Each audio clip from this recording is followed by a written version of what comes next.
გადაყაროს და სობრები კი ბატონო გაიტანეს ოფისებში.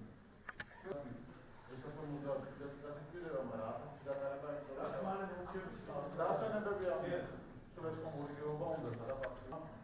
ეს არის სამიზნე ჩვენთვის, რაც ვაკეთებთ ორიენტაციას რა. ფაქტობრივად ჰიბრიდული მოდელი გამოგვივა, ასებულია ვაქცინირება, კონკრეტულად სკოლა და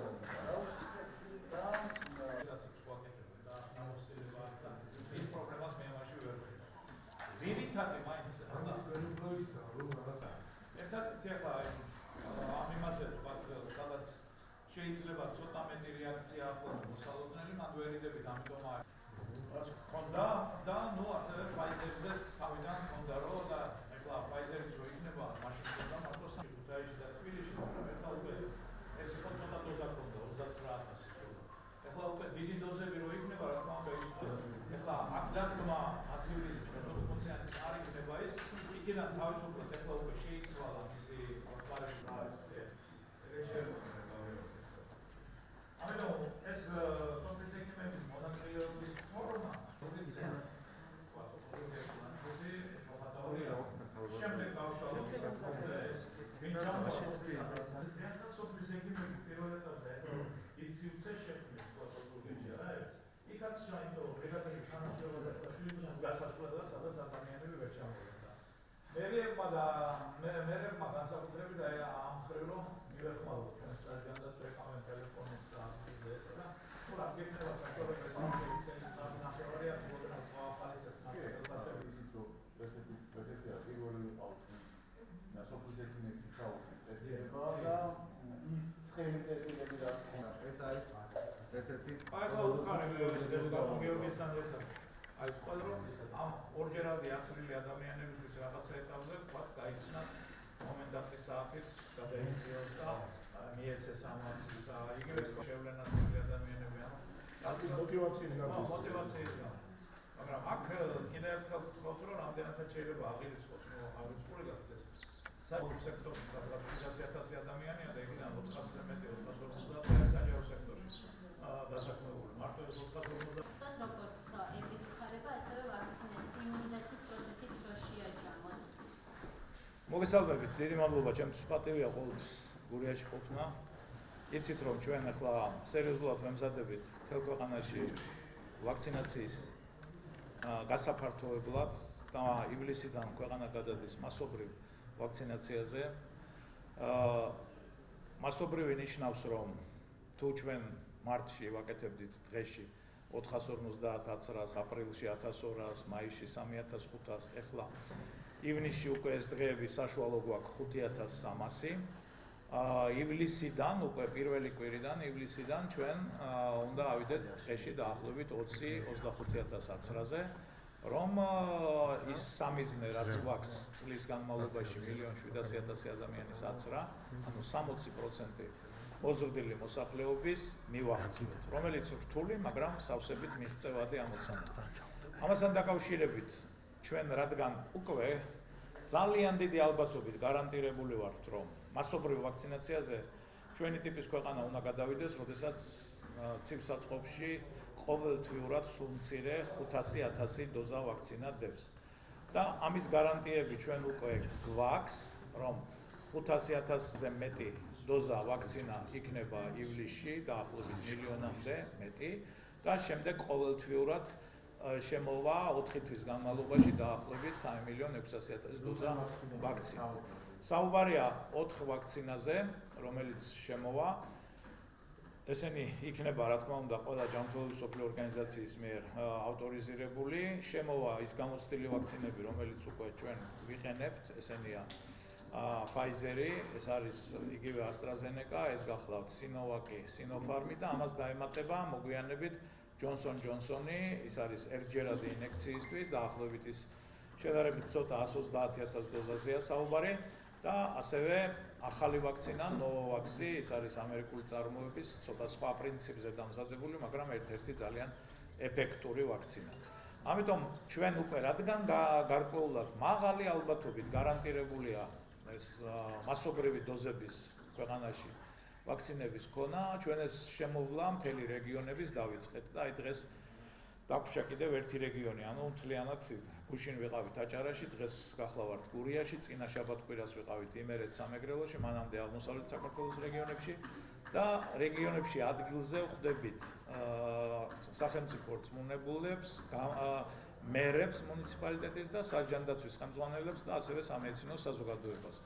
სტუმრობთ ასაცრელ ცენტრებს, დღეს ოზურგეთში ვიყავით მედალფაში, პირდაპირ გეტყვით, რომ ძალიან კარგი შტაბ-ბიჭდილებაა, იქ შექმნილი იმ ატმოსფეროთი ზოგადად და იმ ვაქცინაციის ფორმატით, როგორც მიმდინარეობს იქ ვაქცინაცია 2 ბრიგადით და შემდგომ ვიყავით საზოგადოებრივი ჯანდაცვის ცენტრში, მადლობა მინდა ადგილობრივ ხელისუფლებას, რომ ოზურგეთის საზოგადოებრივი ჯანდაცვის ცენტრს კარგი შენობა აქვს, მართალია ქირით გამოყოფილი, მაგრამ აქვს კარგი, მინდა რომ იგივე ვნახო ოზურგეთს, იგივე ვნახო შემდგომში ჩოხატაურსა და ლანჩხუთში, იმიტომ რომ ჩვენ კარგად დავინახეთ ამ პანდემიის პერიოდში თუ რაოდენ მნიშვნელოვანია საზოგადოებრივი ჯანმრთელობის ცენტრების საზოგადოებრივი ჯანმრთელობის სამსახურების მაღალ დონეზე არსებობა მუნიციპალიტეტებში, რომ თითქმის მთელმა ამ პანდემიამ გადაიარა მათზე და ძალიან აქტიურად მუშაობენ ისინი და მინდა ყველა ექიმს, ვინც პროფილაქტიკურ თუ სამკურნალო საქმეშია ჩართული, ყველას დიდი მადლობა გადაუხადო. შემდგომ მოგახსენეთ, რომ გვქონდა ახლა სწორედ შეხვედრა სახელმწიფო რწმუნებულის აპარატში მერებთან, ასევე საჯანდაცვის წარმომადგენლებთან და გავიარეთ დეტალურად უკვე. ჩვენთან შემუშავებულია გეგმა გრაფიკი 6 თვის განმავლობაში სამიზნე მაჩვენებლით თითეულ მუნიციპალიტეტში რა სამიზნე მაჩვენებელი იქნება. ანუ მოსახლეობა ამდენი ვთქვათ, მოზრდილი მოსახლეობა ამდენი ვთქვათ, გურიის რეგიონში მოსახლეობა არის 107,000, იქიდან მოზრდილი მოსახლეობა გახლავთ -25% და შემდეგ მისი სამიზნე 60% უნდა აიცრას ორჯერადად. ეს არის თუ არ ვცდები ახლა თუ არ მინდა შემეშალოს, დიახ 97,000 აცრის ჩატარება 6 თვის განმავლობაში. ანუ შესაბამისად 6 თვე 180 დღე და გავყოთ ახლა ეს და დღეში დაახლოებით 800-დან 1000 აცრამდე გვინდა გურიაში რომ ჩატარდეს, რათა ამ სამიზნე მაჩვენებელზე გავიდეთ. ეს სავსებით შესაძლებელია პრაქტიკულად. ამიტომ ბატონ გიორგის დიდი მხარდაჭერა აქვს ამ საქმეს, მოგესალმებით ბატონ გიორგის ამ პანდემიის პერიოდში მისი წინა სამსახურიდანაც ძალიან დიდი გამოცდილება და ცოდნა აქვს და იმედია რომ ამის მართვა სერიოზულად წარიმართება, мотивация სერიოზულია რეგიონში და ვფიქრობ რომ ჩვენ ამას მივახცევთ. საუბარია იმაზე რომ გარკვეული სტიმულები მივცეთ სამედიცინო დაწესებულებებს, საჯარო დაწესებულებებს, მაგალითად დღეს საუბარი ქონდა გუშინაც აჭარაში მწვანე სამედიცინო დაწესებულებებზე, ნიშნავს რომ ყველა იმ სამედიცინო დაწესებულებაში აცრილია, ყველა იმ სკოლაში აცრილია მწვანე სკოლა ვთქვათ, მწვანე რესტორანი, მწვანე დაწესებულება ვთქვათ, სხვადასხვა ეს ორჯერად აცრილებისთვის ჩვენ გვყავს უკვე დღეისთვის 64,000 ორჯერადად აცრილი ადამიანი ქვეყანაში და ამ ორჯერადად აცრილებისთვის, რაცა გარკვეულ კუმულაციურ ეფექტს მივახცევთ, რა თქმა უნდა, განიხილება საკოორდინაციო საბჭოზე შესაბამისი შეღავათები. იქ საუბარია ქონდა წარდგენილი თქვათ კომენდანტის საათთან მიმართებაში, მოგზაურობასთან მიმართებაში, სხვადასხვა წამახალისებელი ღონისძიებები, როც რა თქმა უნდა ეს აუცილებელი.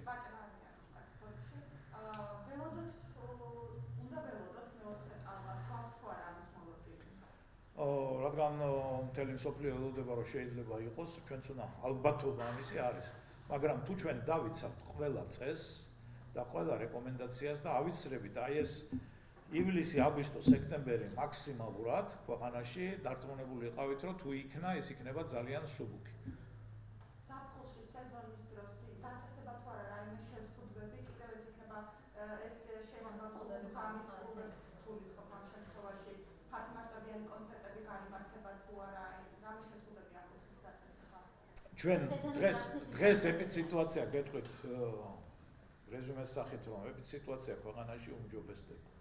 მაგრამ ამან არ უნდა გაგვეთამაშოს. ჩვენ მესამე ტალღას შედარებით იმ მეორე ტალღასთან შედარებით უფრო იოლად შეიძლება ითქვას გადავიტანეთ. ახლა ეს იოლი, რა თქმა უნდა, იმ ვერაფრით დაამშვიდებს იმ ოჯახებს, ვინც ამ დროს დაკარგა თავისი ოჯახის წევრები. მაგრამ, ну, თქვათ, არ გქონია 5 და 6000 შემთხვევა, როგორც ნოემბერში ქონდა ყოველდღიურად, ხო? ეს იმიტომ რომ გამოცდილებამ თავის იქნა, იმიტომ რომ ქვეყანაში გარკვეულ რაოდენობა ადამიანებს გადატანილი აქვს ინფექცია და ასე შემდეგ. მაგრამ ამან ჩვენ შარშან მეორე ტალღა რატო იყო ისეთი მძიმე? ორი რამე იყო, ხო, რომ ჩვენ პირველი ტალღა საქართველოს გაიარა ყველაზე უკეთესად თითქმის. პირველ ხუთეულში ვიყავით მსოფლიოსი შემთხვევათა ყველაზე ნაკლები რაოდენობით 1500 შემთხვევა ქონდა სექტემბრის შუა რიცხვებამდე 19 მარტო გარდაცვალება. მაგრამ იმის გამო რომ გავთამამდით რომ ქართველებმა აი ესე შემდგომ ყველაფერი გაიხსნა იმაში და გახსნას თავიდანებეთ არავინ არ იცავდა წესს და რიგს და ამიტომ მოხდა მეორე ტალღის ესეთი სერიოზული დარტყმა. ეხლაც ზაფხულში უნდა ვისწავლოთ ჩქულა რომ მიუხედავად იმისა რომ კარგია ტურიზმი, კარგია რა თქმა უნდა ეკონომიკის გახსნა, წესი და რიგი უნდა დავიცვათ. წეს და რიგს თუ დავიცავთ ყველა, მაშინ დიდი ჩაკეტვები აღარ დაგჭირდება. ორი შეკითხვა მექნება. პირველი მაინტერესებს, თქვენ ახსენეთ, რომ რამდენიმე 1000 ადამიანი გავკარგეთ და ამის შეიძლება კორონავირუსი და ექიმებთან დაკავშირებით ერთერთთან დაკავშირებით ლექტება, იმიტომ ხშირად არიან ოჯახის წევრები, გადაცული ოჯახის წევრები, აცხადებს, რომ არაპროფესიონალებთან გვაქვს საქმე. ამასთან დაკავშირებით თქვენი კომენტარი.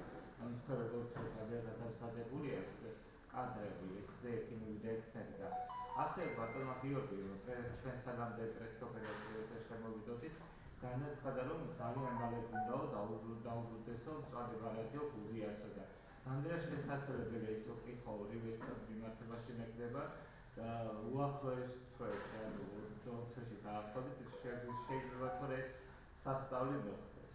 შესაძლებელია ყველაფერი, გეუბნებით რომ გურიაში დღეს ეპიდსიტუაცია ერთ-ერთი უკეთესია ყველა რეგიონთან შედარებით, გიდასტურებთ ამას. ინციდენტობის მაჩვენებელი ერთ-ერთი ყველაზე დაბალია, ისევე როგორც დადებითობის მაჩვენებელი და ეს ნარჩუნდება ბოლო 2 კვირა 2-დან 3%-ის ფარგლებში, ბოლო 7 დღე 2%-საც ჩამოცილდა და ეს კარგია. ამიტომ რა თქმა უნდა, ამის ალბათობა დიდია, რომ გურიამ ერთ-ერთმა პირველმა ეს მწვანე რეგიონის სტატუსი დაიბრუნოს.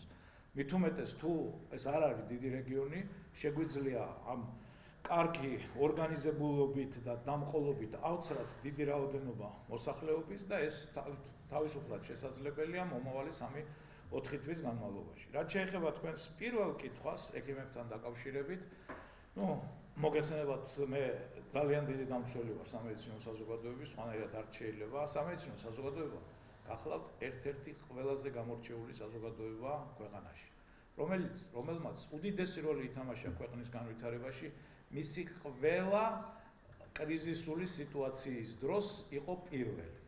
არის თქვენ ახალგაზრდა ხართ. არ ვიცი გახსოვთ თუ არა სპიტაკის მიწისძვრა. პირველი ქართველი ექიმები ჩავიდნენ სპიტაკში. აფხაზეთის კონფლიქტში და აფხაზეთის ომში სამედიცინო საზოგადოება იყო ერთ-ერთი მთავარი. 9 აპრილს სამედიცინო საზოგადოება თამაშობდა სერიოზულ როლს, რომ არ ყოფილიყო ის კონფლიქტი კიდევ უფრო ფართო მასშტაბის. აღარ ვლაპარაკობ მე გალის, მე 2008 წლის და ასე შემდეგ. დღესაც სამედიცინო საზოგადოება მე მესმის, რა თქმა უნდა, ყველგან არის კარგი და ცუდი, მაგრამ ის რომ ექიმები და სამედიცინო პერსონალი არაპროფესიონალია, ამას ნამდვილად ვერ დავა. გასაგებია, მაწყენი ადამიანის, გასაგებია ყველას ის შეიძლება ყველა საზოგადოებაში გვყავს ჩვენ ძალიან კარგი და მაგრამ ექიმი ცუდი არ შეიძლება იყოს. ექიმი ყოველთვის კარგი უნდა იყოს. ტრეინინგები არა. უწყვეტი განათლება და უწყვეტი პროფესიული მზადება ეს ყველასთვის აუცილებელია, მათ შორის ექიმებისთვის. ჩვენ მუდამ ვსწავლობთ. მაგრამ ის რომ თქვათ ეხლა ის რაც გაიჟღერა თქვენს იმაში რომ არაპროფესიონალიზმი ამას ნამდვილად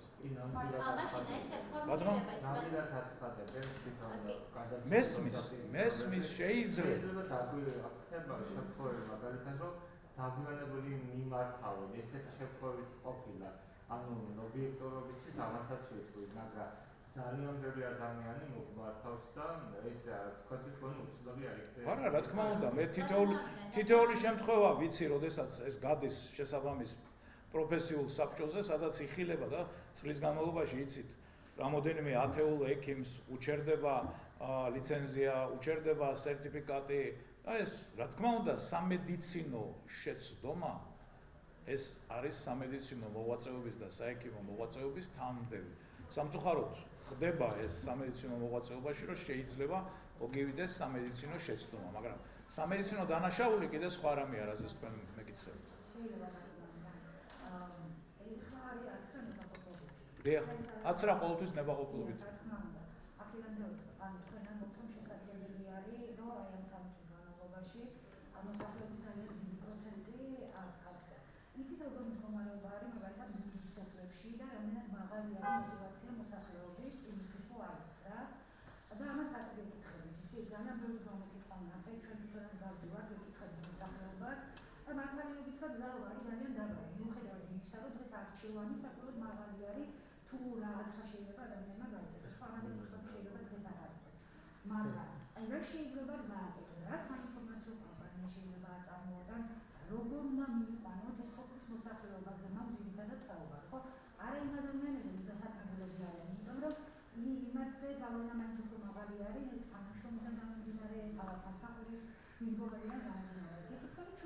ნებისმიერი გეთანხმებით, ნებისმიერი დიდი ასეთი კამპანიის, საზოგადოებრივი ჯანდაცვითი კამპანიის პერიოდში ერთ-ერთი მთავარია საინფორმაციო კამპანია, ხო? ამ ტიპის გამოცდილება, როგორც ეხლა ხდება, რომ ერთ წელიწადში სოფლიოში უნდა აიცრას მოზრდილი მოსახლეობის დაახლოებით 70%. სოფლიოს მოზრდილი მოსახლეობა არის დაახლოებით 5 მილიარდი ადამიანი, 5.5-მდე. იმის 70% ანგარიშეთ რამდენია, ეგეთი არ ყოფილა არც ერთხელ ისტორიაში. ყველაზე დიდი კამპანიების დროსაც კი, როგორც იყო ყვავილის აღმოფხვრვის კამპანია, 12 წელი გრძელდებოდა ის. ან თქვათ პოლიომიელიტის აღმოფხვრვის კამპანია, რომელიც უკვე თითქმის 40 წელი მიმდინარეობს სოფლიოში და ორ ქვეყანაშია ახლა პოლიომიელიტი დარჩა. ის რომ ერთ წელიწადში რაც COVID-თან მიმართებაში ხდება, ეგეთი რამე არ ყოფილა, არც მსოფლიოში და არც ჩვენთან, საქართველოში. ჩვენ აგვიცრია საკმაოდ დიდი რაოდენობა ადამიანების, თქვათ 2 მილიონი, მაგრამ ეს ყოფილა 3-4 წლის განმავლობაში 90-იანებში, როცა დიფტერია გვიტევდა. მაშინ როცა პოლიომიელიტის კამპანიას ვაწარმოებდით, აცრილა 2 მილიონი ადამიანი. მაგრამ ეს არ ყოფილა 1 წლის განმავლობაში. ეს რთულია და ვიცი ასევე როგორია დამოკიდებულება საზოგადოებაში. ბოლო მონაცემებით მარტო გურიას ვერ გამოვყოფ არა მაქვს ახლა ის, მაგრამ მთლიანად ქვეყნის არის რომ 59% მოსახლეობა თანახმაა და უნდა რომ აიცრას. 20% მერყეობს, ჭოჭმანობს და დანარჩენს არის წინააღმდეგ. ამიტომ ჩვენი სამიზნეა რომ ეს 59%-ს მივცეთ საშუალება ადვილად, გეოგრაფიულად, ყველანაირად რომ აიცრას. ეს 20% თქვენთან ერთად, მედიასთან ერთად დავაჯეროთ, რომ აცრაზე უკეთესი, არაფერი არ მოუგონია კაცობრიობას. აცრამ აღმოფხვრა ყვავილი და აღარ არის ეს საშინელი დაავადება, რომელიც 10 მილიონობით ადამიანს კლავდა ყოველწლიურად. აცრა ამარცხებს პოლიომიელიტს. გინახავთ პოლიომიელიტის მიერ დასახიჩრებული და დაინვალიდებული ადამიანები ალბათ, ხო?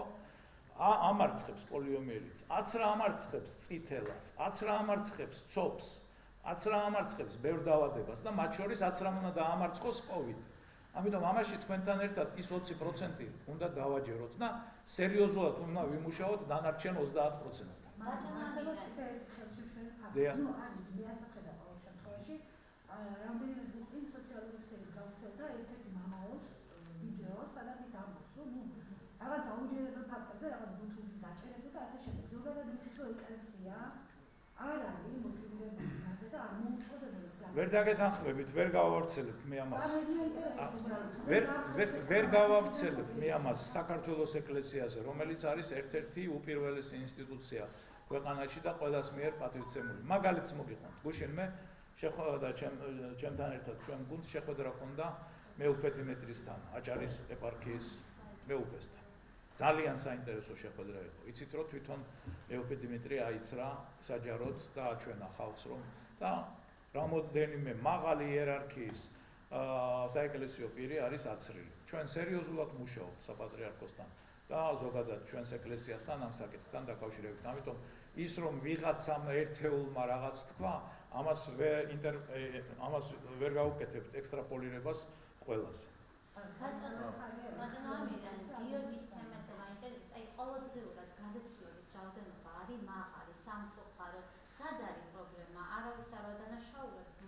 პრობლემა არის დაავადებაში, ქალბატონო. პრობლემა არის დაავადებაში. არა, გეტყვით. პრობლემა არის დაავადებაში.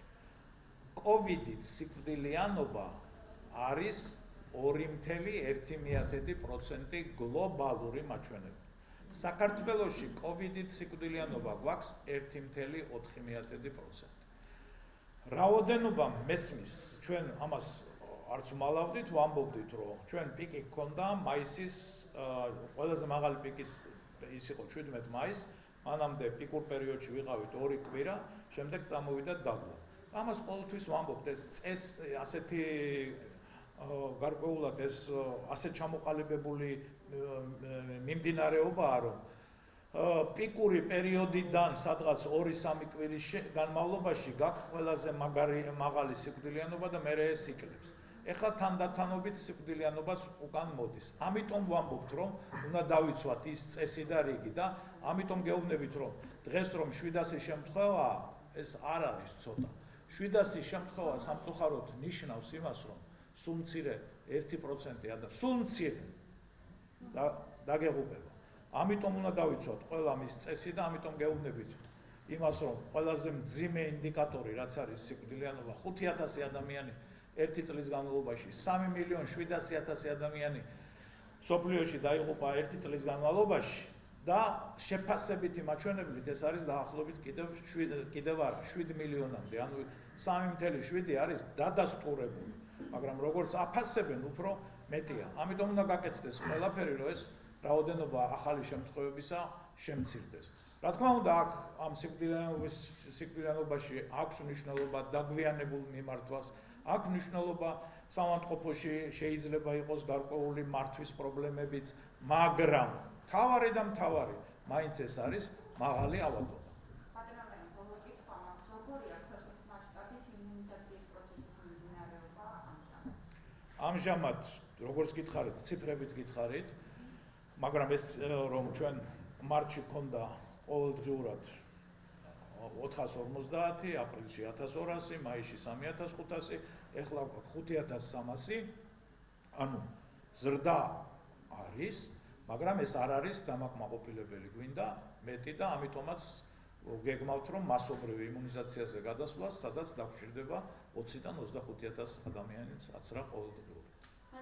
კიდევ ერთი კითხვა მაქვს, რომ პირადად მაინტერესებს, რა საკიდან არის აუცილებელი ადამიანმა ვაქცინა გაიკეთოს?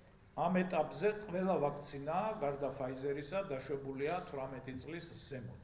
Pfizer-ი დაშვებულია 16 წლის ზემოთ, მაგრამ ამერიკის წამლის სააგენტომ დაუშვა ასევე Pfizer-ი უკვე 12 წლის ზემოთ, ამიტომ რამოდენიმე ქვეყანა მხოლოდ Pfizer-ით დაიწყო აცრები, ეს არის კანადა, შტატები, იტალია, ბრიტანეთი 12 წლის ზემოთ მოზარდების და ასევე მიდის კვლევა მოზარდებში იმისი AstraZeneca-სი და Moderna-სი, მაგრამ ისინი ჯერ დამტკიცებული არ არის.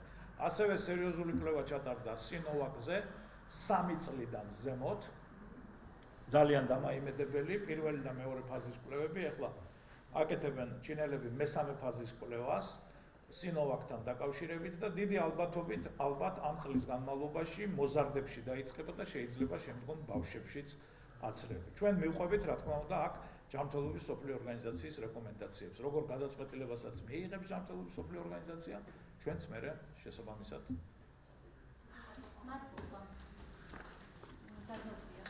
მადლობა. ჩვენ ხელმძღვანელობთ დღეს მონაცემებით იმ გეგმით, რომელიც არის წარმოდგენილი დაავადებათა კონტროლის მიერ, რომლის მიხედვითაც ჩვენ უახლოეს პერიოდში სამიზნე აუდიტორია, ანუ 97000 აცრა უნდა გავაკეთოთ უახლოესი რამდენიმე თვის განმავლობაში. აქ არის საუბარი 2 აცრაზე, შესაბამისად პიროვნებების რაოდენობა იქნება ამისი ნახევარი. დღეს მდგომარეობით გვაქვს ჩვენ 2 ბრიგადა ოზურგეთში, რომელიც აცრებს აკეთებს, ერთი ჩოხატაუში და ერთი ლანჩხუთში, თუმცა ფაქტიურად ეს რაოდენობა უნდა თითქმის გაათმაგდეს, რომ დღის განმავლობაში ჩვენ შევძლოთ მიახლოებით 700 ვაქცინის გაკეთება და თვის საანგარიშო პერიოდში მიახლოებით 20000 ვაქცინის გაკეთება უნდა შევძლოთ. აქ განიხილება ჰიბრიდული მოდელის ჩაშვება, ეს არის როგორც ერთიანი ცენტრი რაიონული ცენტრებისთვის, სადაც ვაქცინაცია მოხდება მასიურად, ასევე სოფლის ექიმებში არსებული არხების გამოყენებით ვაქცინის ჩაშვება. შესაბამისად, ამ ნაბიჯების გადადგმის შემდგომ უკვე 3-4 თვის პერიოდში გვექნება სრულად დაფარული სამიზნე აუდიტორია, რომელიც განსაზღვრა დაავადებათა კონტროლის ცენტრმა.